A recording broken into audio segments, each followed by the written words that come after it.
Meet Seth Rogen. He is an actor, comedian, writer, director. He has starred in many films, everything from Donnie Darko to Disney's Lion King. He is most known for toilet humor boner comedies like Knocked Up and Superbad. His introduction into the lowbrow humor fame was in The 40-Year-Old Virgin, where he played Cal.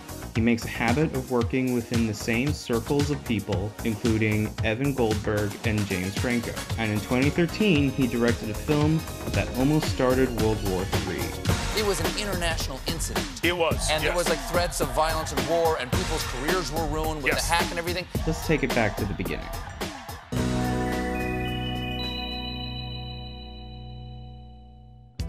Korea has had a long, arduous history involving lots of war and lots of suffering. The part you all need to know about starts in 1972. Kim Il-sung rises to power in the country as a dictator by using propaganda. Sung advertised the idea that his name and his family were more than just people. North Korea was told that Sung was godlike. His political team spread lies to make them believe he was a gift from the heavens. Among the more superfluous mythological claims to have emerged is Kim Jong-il's 38 under par golf score on his first ever round, or that Kim Jong-un was able to drive at the young age of 3. This was the start of the Kim dynasty. Sung's son and grandson would be the next to take the throne. In 1994, Kim Jong-il took Sung's place, and in 2011, Kim Jong-un took Il's place. Over the course of the Kim dynasty, they have grown North Korea into a dictatorship, militarized nation, taking pride in their nuclear war arsenal and treating their population with oppression and brainwashing level of authority. In the modern day, Un is compared to Stalin and Hitler. The North Korean military poses a threat to the world, much less America by itself. Was that a fart? Seth Rogen and Evan Goldberg started developing an idea for a movie. These famous journalists have access to like some of the most dangerous people in the world in a way that no military or government could have access. And I think a lot of people make the joke of like, oh, why don't they kill that person? The scriptwriter, Dan Sterling, wrote the first draft based on a fake dictator from a fake country. Rogen, Goldberg, and Sony executives requested they rewrite the film about North Korea.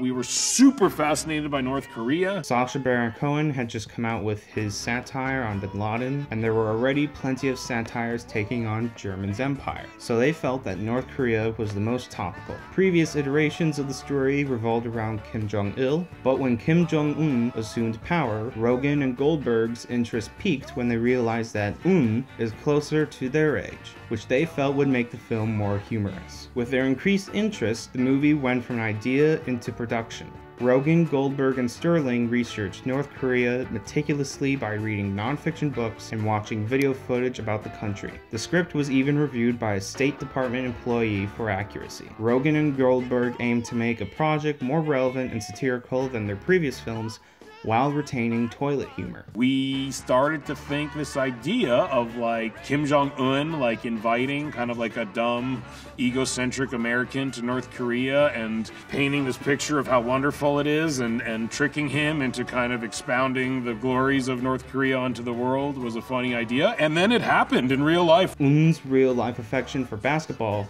may have also inspired some parts of the film's character. In 2013, it was publicly announced Rogen and Goldberg would direct a comedy film for Columbia Pictures. Rogen would star alongside James Franco. Rogen and Goldberg were on board to produce along with James Weather through Point Grey Pictures, while Columbia was said to finance the $30 million budgeted film. In October 2013, Timothy Simmons, Diana Bang, Lizzie Kaplan, and Randall Park signed on to co-star.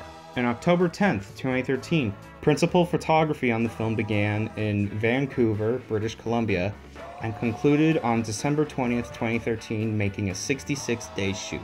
On June 11th, 2014, the first trailer was released. The Guardian reported that the film had touched a nerve within the North Korean government, and they are notoriously paranoid about perceived threats to their safety. The Korean Central News Agency reported that their government promised stern and merciless retaliation if the film was released. The Korean Central News Agency said that the release of a film portraying the assassination of the North Korean leader would not be allowed and would be considered the most blatant act of terrorism in war. North Korea's United Nations ambassador condemned the film, describing its production and distribution as the most undisguised sponsoring of terrorism. The end. The Guardian describes Songnam's comments as perfect publicity for the movie. The Korean Central News Agency wrote to US President Barack Obama, asking to have the film pulled.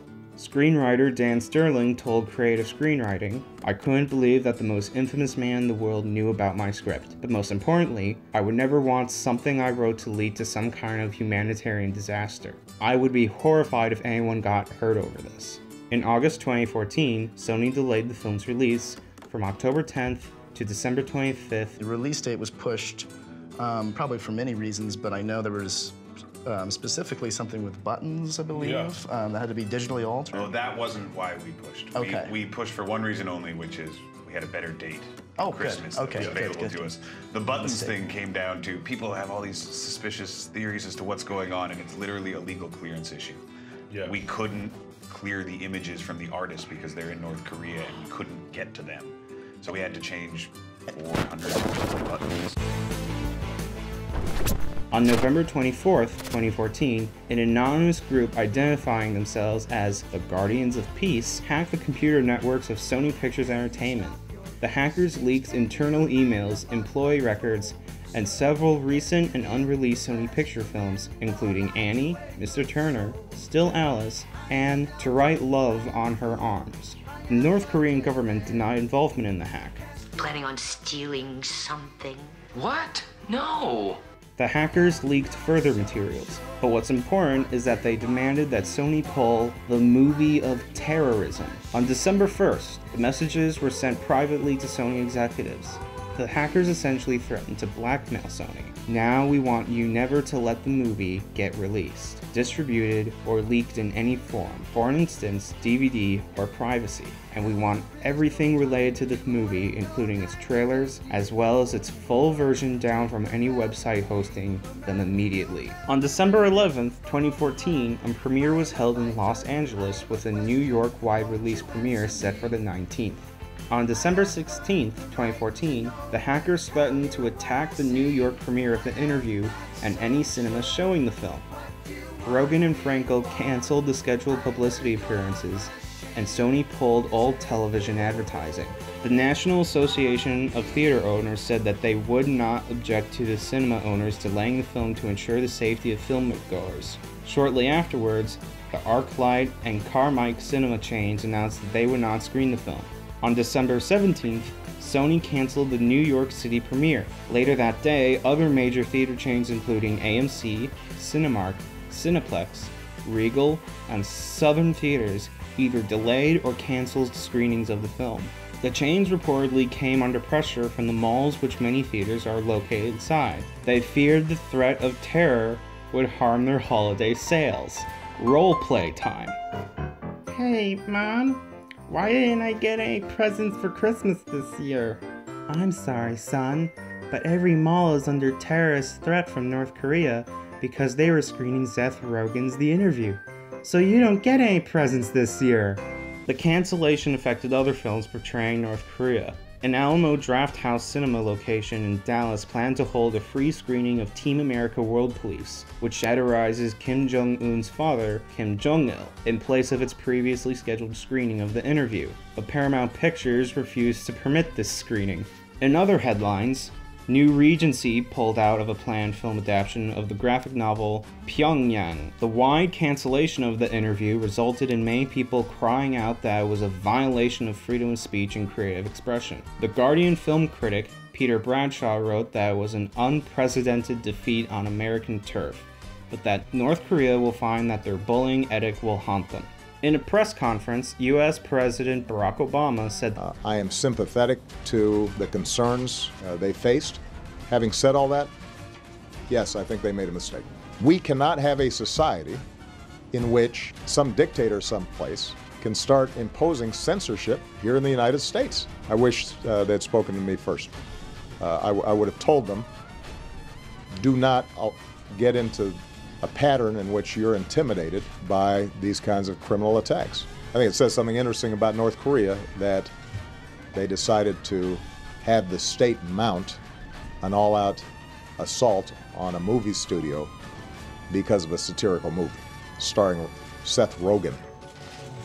After the wide release cancellation, Sony considered other ways to release the film. They felt pressure to get the film to the public. Sony planned a limited release for December 25th, 2014, at more than 300 American independent and art house cinemas. Side note, have you heard of the Art House Convergence? It's an association dedicated to advancing excellence and sustainability in a community-based, mission-driven media exhibition. Every year, their annual conference, regional seminars, and programs provide networking opportunities, educational resources, and define the best practices for hundreds of theaters and festivals located throughout North America. Collectively, their constituents host over 30 million audience members annually. This association offered to screen The Interview and launched a Change.org online petition where theater owners, filmmakers, and the public pledged their support for the release of the movie. On December 24th, 2014, Sony released The Interview for rental or purchase in the United States through the streaming services Google Play, Xbox Video, and YouTube. It was also available for a limited time on seetheinterview.com. There was an entire website created dedicating to allowing people to see the movie The Interview. Within hours, The Interview spread to file sharing websites after a security hole allowed people to download rather than stream the film. Torrent Freak estimated that The Interview had been downloaded illegally via torrents at least 1.5 million times in just 2 days because the demand was just that high for another Seth Rogen toilet humor boner comedy film. On December 27th, the North Korean National Defense Commission released a statement accusing President Barack Obama of forcing Sony to distribute the film. On December 28th, the film was released on iTunes. In the first week of January 2015, Sony announced The Interview would receive a wide theatrical release in the United Kingdom and Ireland on February 6th, but it would not be distributed digitally in the UK. The film became available for streaming on Netflix on January 24. Sony released the film on Blu-ray disc and DVD on February 17, 2015. The home release was packaged as the Freedom Edition and included 90 minutes of deleted scenes, behind-the-scenes featurettes, a blooper reel, feature commentary with directors Rogen and Goldberg, and a special episode of Naked and Afraid featuring Rogen and Franco. Critically, the film received mixed scores. I could read through dozens of reviews, but I feel Jordan Hoffman of The Guardian summarized it best. If this unessential but agreeable movie really triggered an entire international response, then this is life-reflecting art in a major way. Through a small independent release of 300 theaters and several outlets for digital downloads, The Interview earned $40 million. This makes it Sony's highest-grossing online release, outselling Arbitrage at $14 million, Bachelorette at $8.2 million, and Snowpiercer at $7 million. Snowpiercer, a South Korean-directed sci-fi film about classism and oppression, made less money online than Seth Rogen's toilet humor boner comedy about a dictator with an oppressive empire. I don't want to stick it in my ass. Thanks, North Korea. This is about where the story comes to an end. Resistance groups in North Korea reportedly trying to bring the movie to the country. Apparently there is a high demand for the feature in the nation, and I am sure some people have gotten access to it, but it's unclear how many in North Korea actually got to see it. Since this whole debacle, North Korea has not made any more threats towards Sony or any other entertainment companies. Seth Rogen is still making toilet humor boner comedies. Nothing has really changed. The great irony is that North Korea, in their attempts to have the film never reach audiences, North Korea turned into the film's greatest advertiser. The more North Korea deemed the film an act of terrorism, the more interest there was from the public. The more the release was banned or canceled, the more people felt it was an attack of freedom of speech. The film is very easy to access now. It's on Netflix, Amazon, YouTube, pretty much everywhere. In some points, The Interview's exaggeration does reach a poignant accuracy to North Korea's real-life culture. But at the end of the day, it's just another toilet humor boner comedy. So is there any lesson in all of this? No. No, there isn't. Ad time. Hey, film studios! Are you having trouble marketing your film? Are you finding it difficult to get your generic, trope-filled, garbage, cinematic shit smears purchased by the public? Yes? Well, we have the solution. It's called pissing off North Korea. So how does it work? If you call us right now, we will insert an offensive stereotype of Kim Jong-un into your movie for just $12.99. All marketing will be covered by North Korea free of charge. This method has proven success, and if you call 1-800-NORTH KOREA right now, you can set this up immediately. Just call 1-800-NORTH KOREA and we'll insert the offensive stereotype free of shipping.